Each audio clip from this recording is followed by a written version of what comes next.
Class 9 এর আগের ক্লাসে আমরা স্থিতিস্থাপকতা সম্পর্কে ধারণা করেছিলাম, যেটা পদার্থের একটা সাধারণ ধর্ম বলে আমরা জেনেছিলাম।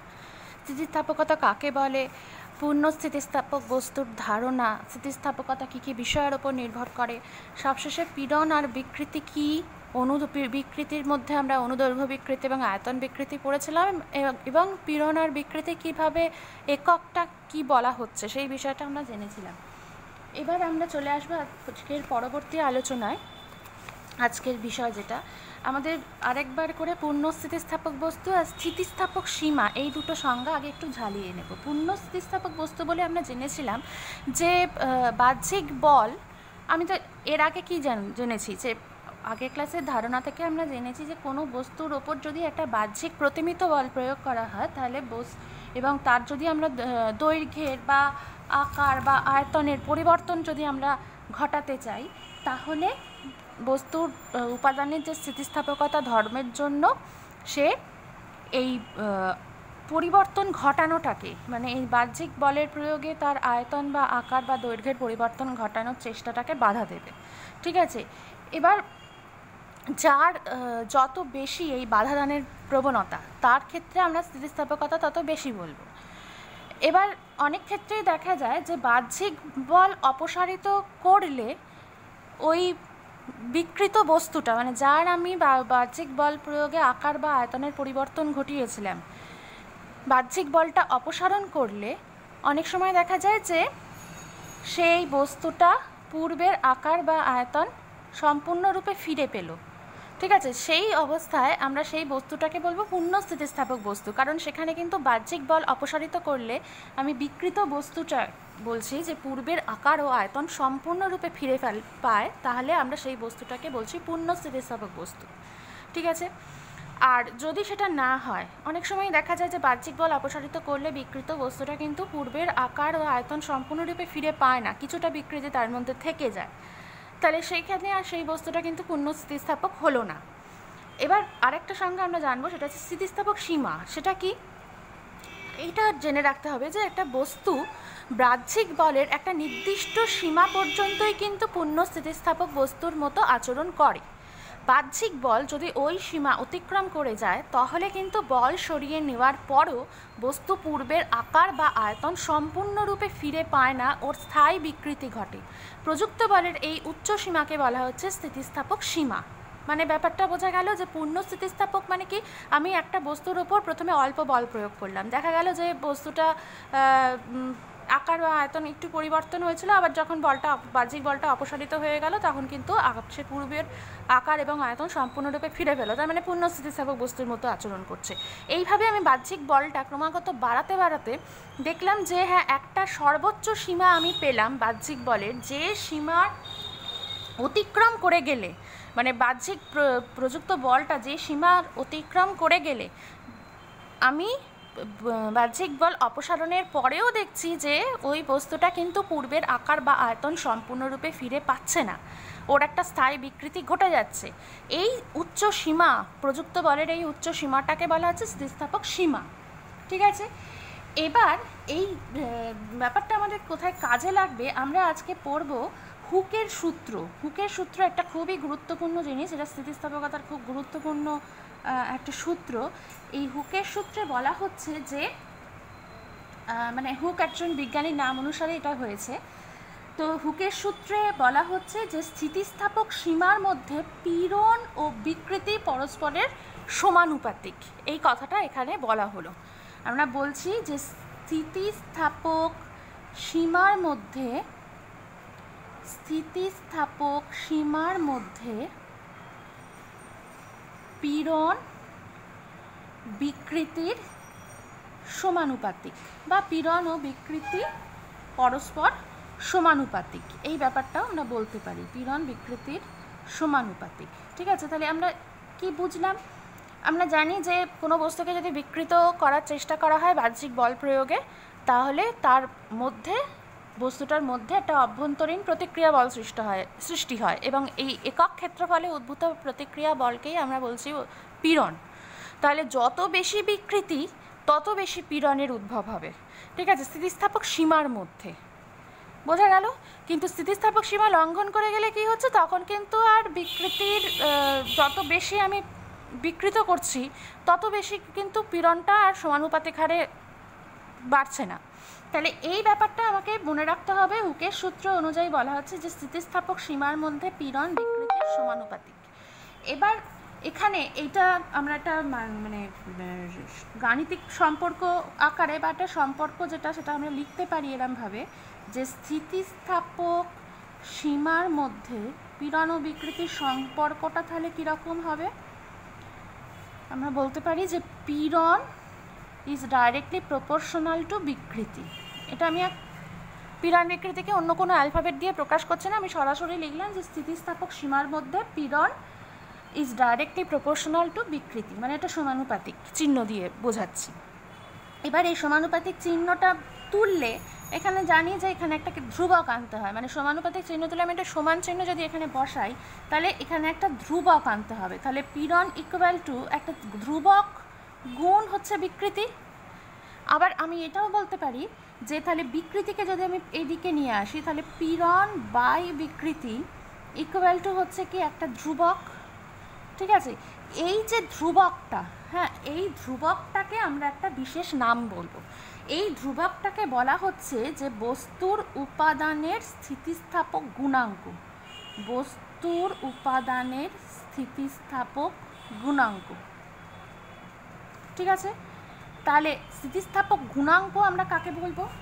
আমরা বলবো যে কোনো বস্তুতে একক বিকৃতি সৃষ্টি করলে যে পীড়নের উদ্ভব হয় তাকেই আমরা বলছি কিন্তু স্থিতিস্থাপক গুণাঙ্ক। দেখো, পীড়ন বাই বিকৃতি তার মানে একক বিকৃতিতে সৃষ্ট পীড়ন। তাহলে কোনো বস্তুতে একক বিকৃতি সৃষ্টি করলে যে পীড়নের উদ্ভব হয় তাকেই আমরা বলছি কি ওই বস্তুর উপাদানের স্থিতিস্থাপক গুণাঙ্ক। এর মান কিসের উপর নির্ভর করছে?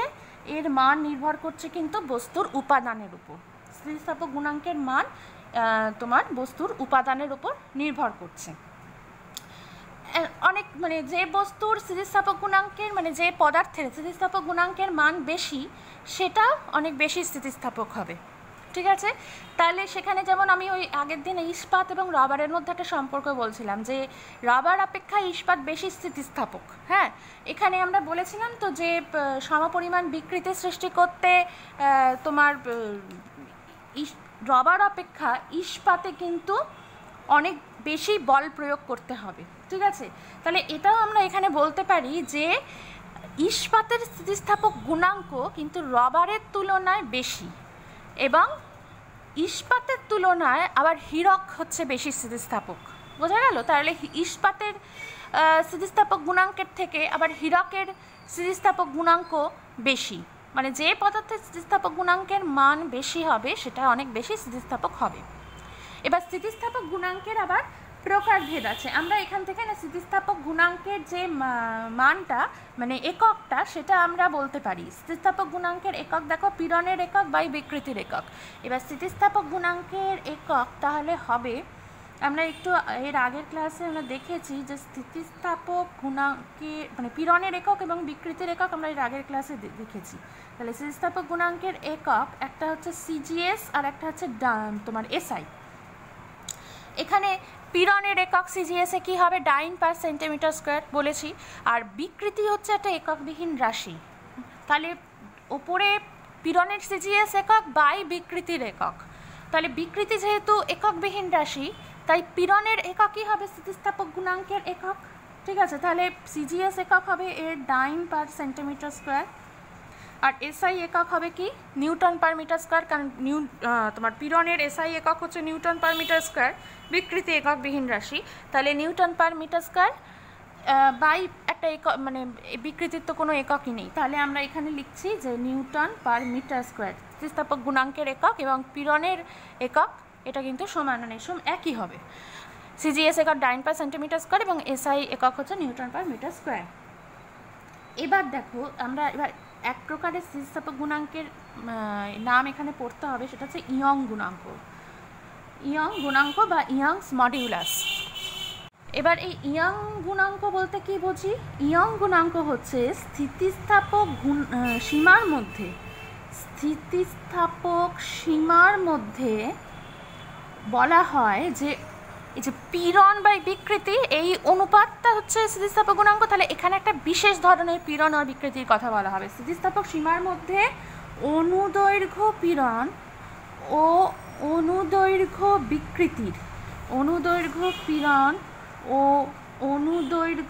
বিকৃতির অনুপাতকে বলা হবে ইয়ং গুণাঙ্ক।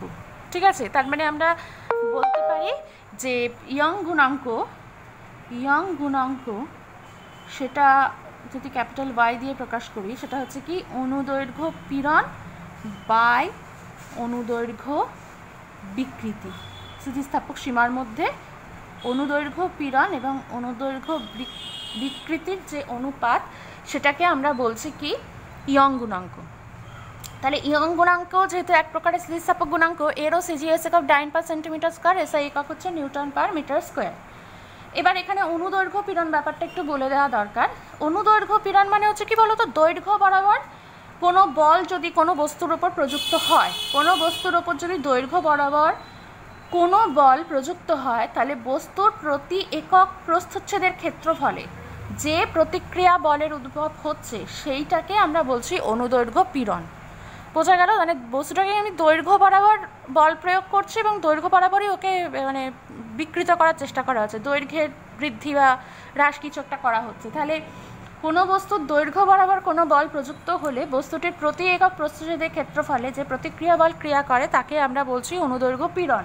আর অনুদৈর্ঘ্য বিকৃতি কাকে, সেটা তো আমরা আগে জেনেছি যে মানে কোনো বস্তুকে যদি বাহ্যিক বল প্রয়োগে দৈর্ঘ্যের পরিবর্তন ঘটানো হয়, তাহলে প্রতি একক দৈর্ঘ্যের যে পরিবর্তন ঘটে সেটাকে আমরা বলছি অনুদৈর্ঘ্য বিকৃতি।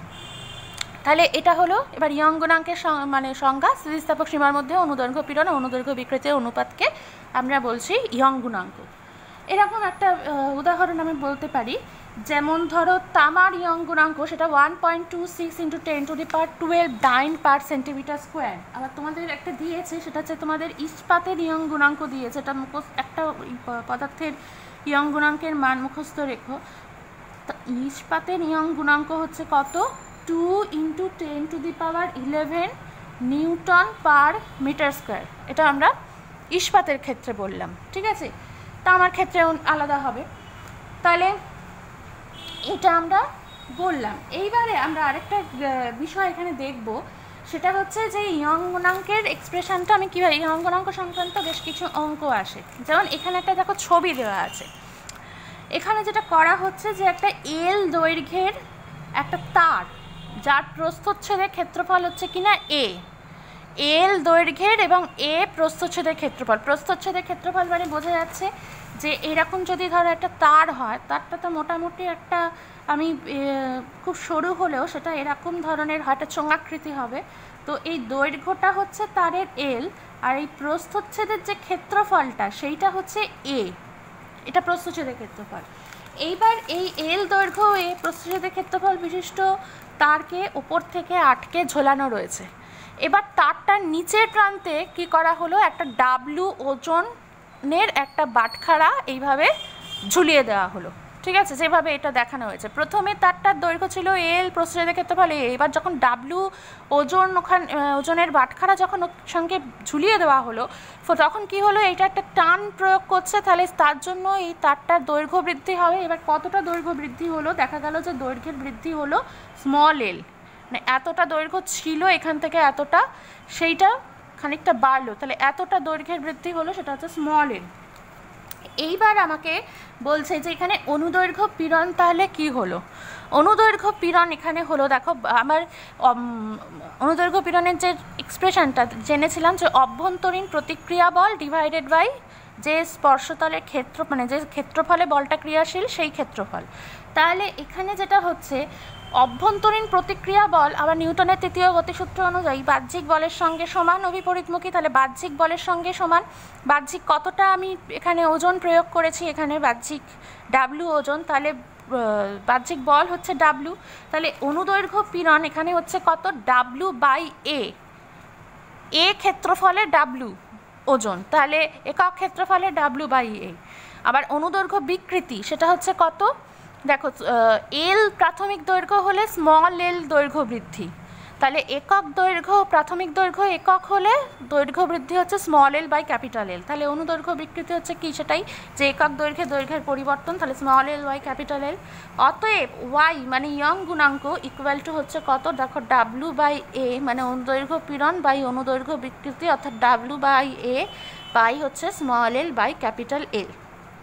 ঠিক আছে, এই নিয়মটা প্রয়োগ করে আমার যদি W/A স্মল এল বা ক্যাপিটাল এল এর মান জানা থাকে তাহলে আমরা এখান থেকে ইয়ং গুণাঙ্কের মান বার করতে পারবো। এবং ইয়ং গুণাঙ্কের মান অবশ্যই তারের কি যে উপাদানটা তার উপর নির্ভর করছে। তাহলে এবার আমরা কিছু অঙ্ক দেখে নেব। এখানে একটা অঙ্ক নিয়েছি, অঙ্কটা স্থিতিস্থাপকতা সংক্রান্ত ইয়ং গুণাঙ্ক নির্ণয়ের অঙ্ক। দেখা বলছে 300 সেন্টিমিটার দীর্ঘ একটি তারের প্রান্তে 10 কেজি ভর ঝোলালে তারটির দৈর্ঘ্য 3 মিলিমিটার বাড়ে। তাহলে এখানে বলছে যে তারটির প্রস্থচ্ছেদের ব্যাসার্ধ 0.5 মিলিমিটার হলে তারটির উপাদানের ইয়ং গুণাঙ্ক নির্ণয় করো। তাহলে এখানে যে তথ্যগুলো দেওয়া রয়েছে সেগুলো আগে লিখে নিই। তারের প্রাথমিক দৈর্ঘ্য আমার এখানে বলা আছে 300 সেন্টিমিটার। আমি অঙ্কটা এখানে সিজিএসও করতে পারি, এসআইতেও করতে পারি। মানে সিজিএসে বেরোলেই ইয়ং গুণাঙ্ক এখানে ডাইন পার সেন্টিমিটার স্কোয়ার এককে বেরোবে, আর এসআইতে করলে নিউটন পার মিটার স্কোয়ার এই এককে বেরোবে। এবার তারের এখানে প্রাথমিক দৈর্ঘ্য হচ্ছে ক্যাপিটাল এল মানে 300 সেমি।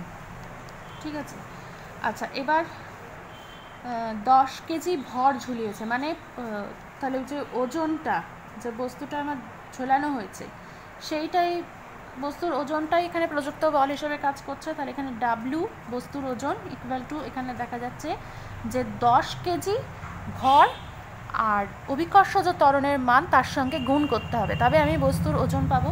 তাহলে 10 এখানে আমি লিখছি 10 × 9.8 নিউটন। এখানে আমরা লিখে রাখছি যে অভিকর্ষজ ত্বরণ equal to 9.8 metre per second square, এটা ধরে নিয়েছি। তাহলে ভর ইন্টু অভিকর্ষজ ত্বরণ হলে ওজন বেরোলো, অর্থাৎ 10 × 9.8 নিউটন। তাহলে এটা বেরোচ্ছে হচ্ছে 98 নিউটন। আচ্ছা, এটা যদি আমি এসআইতে করি তাহলে এটাকেও আমি এসআইতে ট্রান্সফার করে রাখতে পারি। দেখো এখানে 300 সেন্টিমিটার আছে, তাহলে সেটা আমার এসআইতে করলে মিটারে আনতে হবে। তাহলে দেখো এটা 100 দিয়ে ভাগ হবে সেন্টিমিটার, তাহলে মিটারে আসলো 3 মিটার। প্রাথমিক দৈর্ঘ্য 3 মিটার, ওজনটা বেরিয়েছে 98 নিউটন। এইবার আমার এখানে করতে হবে কি, দৈর্ঘ্য বৃদ্ধি, তারটির দৈর্ঘ্য বৃদ্ধি সেটা হচ্ছে 3 মিলিমিটার। আচ্ছা, তারের দৈর্ঘ্য বৃদ্ধি এটা আমাকে মিটারে নিতে হবে, এটা স্মল এল দিয়ে ধরছি, এটা হচ্ছে কত 3 মিলিমিটার। এবার মিলিমিটার থেকে আমাকে মিটারে নিতে হবে, তাহলে মিলিমিটার থেকে মিটারে নেওয়া মানে হচ্ছে কত, ডেসি সেন্টি মিলিমিটার, তাই তো, মিটারের পর ডেসি সেন্টি মিলিমিটার, অর্থাৎ 1000 দিয়ে ভাগ, এত মিটার। এবার হচ্ছে কি, তারটির প্রস্থচ্ছেদের ব্যাসার্ধ বলা আছে। আচ্ছা, তারের প্রস্থচ্ছেদের ব্যাসার্ধ সেভাবেই লিখছি, প্রস্থচ্ছেদের ব্যাসার্ধ হচ্ছে বলা আছে, এটা স্মল আর ধরে নিচ্ছি, ইকুয়াল টু হচ্ছে 0.5 মিলিমিটার। আবার 0.5 মিলিমিটারকে যদি মিটারে নিয়ে আসি তাহলে আসবে 0.5 বাই হচ্ছে কত, 1000। মিলিমিটার থেকে মিটারে আনতে গেলে 1000 দিয়ে ভাগ করতে হবে, 0.5 বাই 1000 মিটার। আমি এগুলো কিছু করছি না কাজ। এবার আমি তারটির প্রস্থচ্ছেদের ব্যাসার্ধ বললো জানা রইলে তাহলে ক্ষেত্রফল বার করবো। প্রস্থচ্ছেদের ক্ষেত্রফল ক্যাপিটাল এ ইকুয়াল টু হচ্ছে কত, পাই আর স্কোয়ার, এটা আমরা জানি বর্গ একক। তাহলে পাই মানে হচ্ছে কত, 22/7 ইন্টু আর স্কোয়ার, আর মানে এটা দুবার হবে মানে 0.5 বাই 1000, তার স্কোয়ার, তার মানে এটাকেই দুবার গুণ করা, 0.5 বাই 1000, এত মিটার স্কোয়ার। এটা এইভাবে থাক। এইবার আমি তারের উপাদানের ইয়ং গুণাঙ্ক লিখছি। তারটির উপাদানের ইয়ং গুণাঙ্ক ইয়ং গুণাঙ্ক এটা ওয়াই দিয়ে প্রকাশ করি সাধারণত, সেটা হচ্ছে কত, অনুদৈর্ঘ্য পীড়ন বাই অনুদৈর্ঘ্য বিকৃতি। তাহলে অনুদৈর্ঘ্য পীড়নটা হচ্ছে কত, W/A, একক প্রস্থচ্ছেদের ক্ষেত্রফলে কতটা বল কাজ করছে, W/A ডিভাইডেড বাই হচ্ছে অনুদৈর্ঘ্য বিকৃতি, মানে small L by capital L. তাহলে small L by capital L. এই বিষয়টাকে আমরা একটুখানি ঘুরিয়ে লিখে নিতে পারি, W/A into capital L by small L, এরকম লেখা যায়। তাহলে এইটার মানগুলো এবার বসাচ্ছি। ডাব্লিউর মান আমি বার করে রেখেছি এখানে 98 নিউটন, 98 বাই এ, এখানে যে মানটা আমি এখানে বার করে রেখেছি এটা কাজ করিনি, এটাই বসাবো, 22/7 গুণ 0.5 বাই 1000 গুণ 0.5 বাই 1000, তাহলে নিউটন পার মিটার স্কোয়ার বেরোলো। ইন্টু হচ্ছে স্মল এল, স্মল এল মানে হচ্ছে এই দৈর্ঘ্য বৃদ্ধিটা 3/1000, ওপরে লিখছি 3/1000 ডিভাইডেড বাই ক্যাপিটাল এল, না সরি এখানে capital L by small L, capital L by small L এইভাবে লেখা হয়েছে। ক্যাপিটাল এল হচ্ছে কত, ক্যাপিটাল এল কিন্তু 3 মিটার, তাহলে ওপরে বসবে এখানে 3, W/A ইন্টু ক্যাপিটাল এলটা হচ্ছে 3 মিটার, 3 বাই দৈর্ঘ্য বৃদ্ধি মানে স্মল এল সেটা হচ্ছে কত, 3/1000 বাই 3/1000। এখানে তো মিটার বাই মিটারটা কেটে যাচ্ছে, কোনো একক নেই, তাহলে আলটিমেট এককটা আছে কত, নিউটন পার মিটার স্কোয়ার, সেটাই অঙ্গুনাঙ্কের একক। এবার এটা আমি ঘুরিয়ে নিচ্ছি, এগুলো 98 ইন্টু এই ঘরগুলো ওপরে চলে যাবে, into 7 into 1000 into 1000 divided by এখানে 22 গুণ 0.5 গুণ 0.5 গুণ এখানে 3 গুণ 1000টা ওপরে চলে গেল বাই 3, এত নিউটন পার মিটার স্কোয়ার। তাহলে এবারে আমরা কি কি এখানে থাকছে, এখানে আমি পয়েন্ট তুলে একটা 10 বসাচ্ছি, আবার একটা পয়েন্ট তুলে এখানে আবার একটা 10 বসাচ্ছি, এখানে জায়গা নেই, এই দিকটা লিখছি। আচ্ছা, তারপরে এখানে 3 3 কেটে যাচ্ছে, আর কাটছে কিসের সাথে কি, এখানে 22 আর 98 কাটে, 11 দুগুণে 22, 49 দুগুণে এখানে 98। আচ্ছা, 5 আর 10 কেটে 2, আবার 5 আর এখানে 10 কেটে 2, তাহলে এখানে যেটা আসছে সেটা হচ্ছে 2 2 4, 4 আর 7 28, হ্যাঁ 28 গুণ 49, 28-এর সাথে 49 গুণ করলে 4 4 32 39 49 গুণে 98, 2 7 13 1372।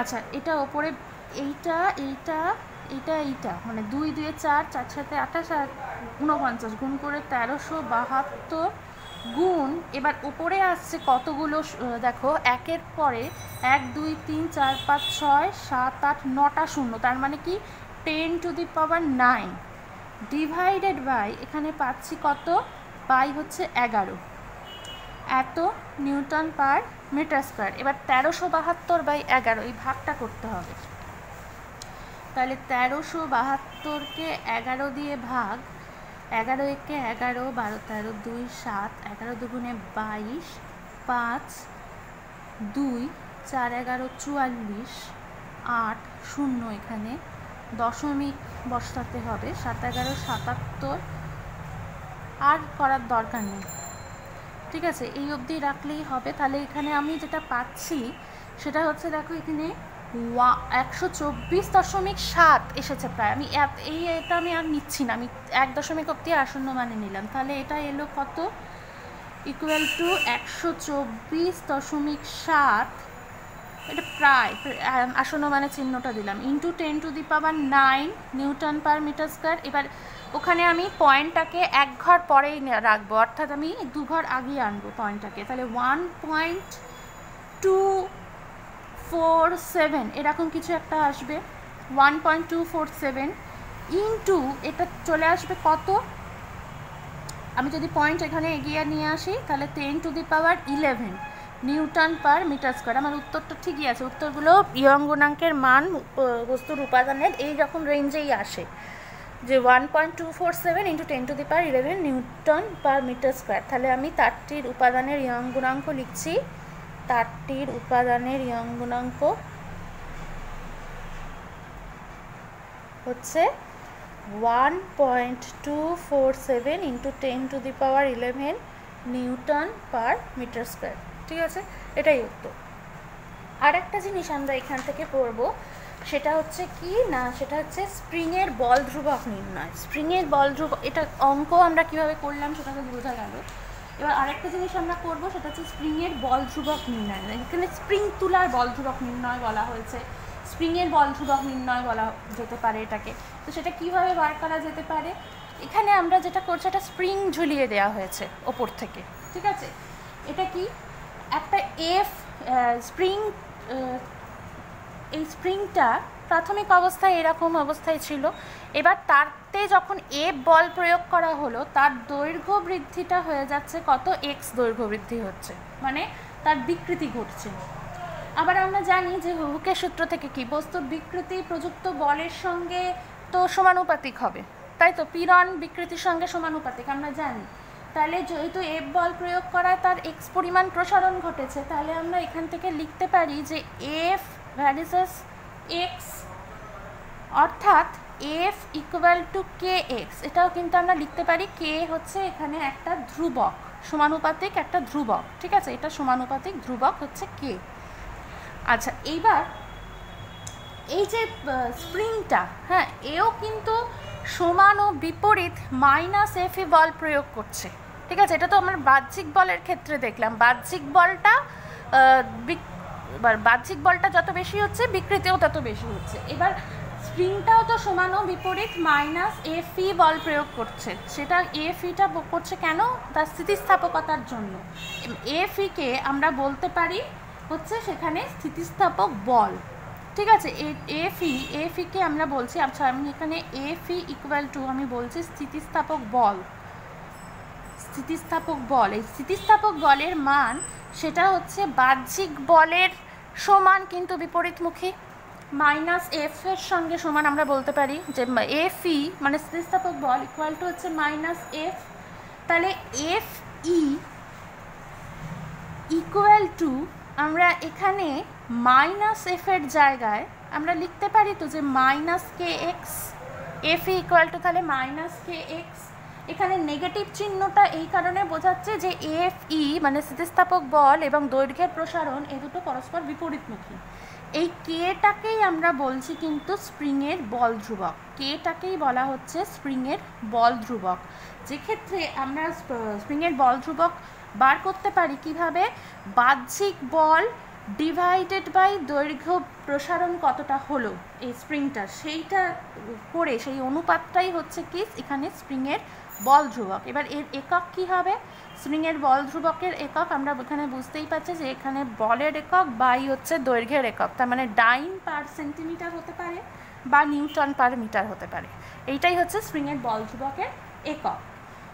বল ধ্রুবকের মান যত বেশি হবে, স্প্রিং হবে তত বেশি অনমনীয়, আর বল ধ্রুবকের মান যত কম হবে, স্প্রিং তত বেশি নমনীয় হবে। নমনীয় বলতে যে ওর মানে বল ধ্রুবকের মান কম হলে স্প্রিং বেশি নমনীয় হবে, বলতে যে এই ক্ষেত্রে বাহ্যিক বল প্রয়োগে স্থিতিস্থাপক সীমা ছাড়িয়ে যাওয়ার পর বিকৃতিটা দ্রুত হারে বেড়ে যায়। ঠিক আছে, আর বাহ্যিক বল সরিয়ে নিলে আমরা বলতে পারি যে পদার্থটা আর আগের আকার ফিরে পাবে না, কিছু বিকৃতি থেকে যাবে। এই পদার্থটাকে আমরা নমনীয় পদার্থ বলতে পারি। তাহলে এখানে বল ধ্রুবকের মান যত বেশি হবে, তত কিন্তু স্প্রিংটা বেশি অনমনীয় হবে। এইভাবে আমরা স্প্রিংয়ের বল ধ্রুবকের মান নির্ণয় করতে পারি।